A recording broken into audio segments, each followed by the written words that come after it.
We've been working on some sort of big projects here on the channel, and it's put me into mind of what it was like in the 18th century and the wonderful, incredible things that they managed to get done with few resources, under adversity or adverse conditions, limited knowledge even, or limited manpower. I think we miss out sometimes. We definitely give ourselves an out when they didn't. They didn't have that safety net to fall back on, and they had to get their projects done.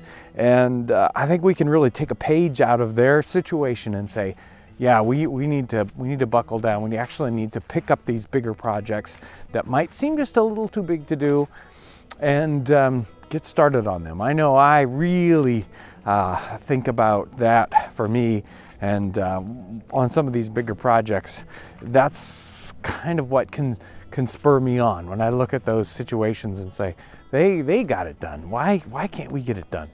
And you're probably even thinking about a project right now that's just a little too big, right? It's like, I don't know, I've been planning this for a long time. I don't think I'm really there yet. Maybe if I just planned it a little bit longer, or waited for one more piece of the puzzle to come together.